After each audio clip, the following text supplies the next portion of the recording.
네, 뉴스의 조수빈입니다. 최근 일주일간 발생한 신규 확진자 수가 평균 300명대로 떨어졌습니다.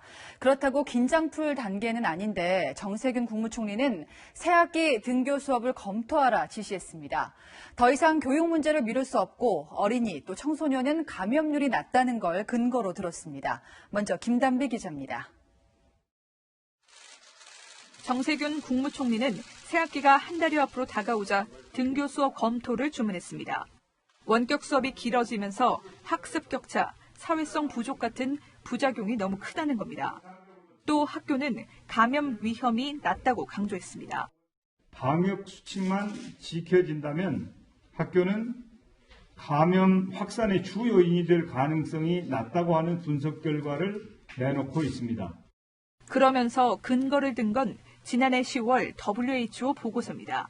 어린이와 청소년은 성인보다 코로나19 감염률이 낮고 감염되더라도 성인보다 증상이 가볍다는 내용입니다. 정은경 질병관리청장 역시 최근 논문 발표를 통해 이런 주장에 힘을 실었습니다. 지난해 5월부터 7월 사이 코로나19에 감염된 127명 가운데 학교에서 감염된 사례는 3명뿐이라는 겁니다.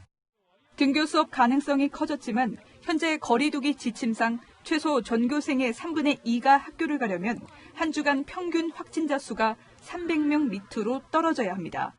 아직 긴장을 늦출 수 없는 단계인데다 설 연휴와 변이 바이러스도 변수입니다. 방역당국은 영국발 변이가 앞으로 국내에 광범위하게 퍼진다면 12월 대유행 상황으로 되돌아갈 수 있다고 경고했습니다. 채널A 뉴스 김단비입니다. 예, 우리 아이들 정말 오랫동안 학교를 가지 못했죠. 더 이상 컴퓨터 화면에 붙잡아두고 싶진 않은데 등교했다가 또 감염이라도 될라 학부모인 저부터도 마음이 왔다 갔다 합니다. 같은 입장인 분들은 어떻게 생각하실까요? 또 교육부가 고심하는 방식은 무엇인지도 황규락 기자가 취재했습니다.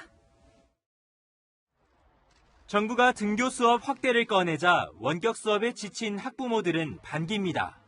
아이들이 학교를 너무 안 가고 집에서 온라인으로 수업하는 게 수업의 한계도 있고 계속 제 집에만 있다 보니까 하루 위층 사이에 층간소음도. 코로나 시국에 보내냐 이런 말도 있는데 본인이 먼저 이제는 어린이집에 가고 싶다는 얘기도 하고요. 근데 엄마가 이제 제 가정에서 해줄 수 있는 게 이제 한계가. 일부 학부모는 아직 시기상조라고 우려하지만 원격 수업이 한계에 다다른 것엔 공감했습니다.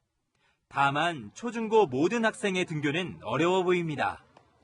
청소년, 특별히 16에서 18세, 우리나라로 치면은 중학교, 고등학교의 경우에는 초등학교에 비해서는 집단 발생 사례가 더 많다는 그러한 지적도 있습니다. 이에 따라 교육부는 초등학교 등교 일수는 늘리고 중고등학교는 원격 수업의 질을 높이는 방안을 검토 중입니다. 여당 역시 저학년 우선 등교에 힘을 싣고 있습니다. 유치원과 초등학교 저학년에 대한 책임 등교 실시를 검토할 만합니다. 하지만 입시를 앞둔 중고등학교 고학년 학부모들은 속이 타들어갑니다. 1년 넘게 지금 학교를 가지 않은 거에 있어서 학력차가 엄청나게 저는 많이 벌어질 거라고 생각을 해요. 빈부야차하고 똑같이 갈 거라고 봐요. 경제적 여유가 있는 사람들은 뒤에서 다 합니다. 입시가 지금 코앞으로 다가오는 학년 엄마들 입장에서는 굉장히 답답한 노릇이에요. 교육부는 다음 주 새학기 수업 방침을 발표할 계획입니다.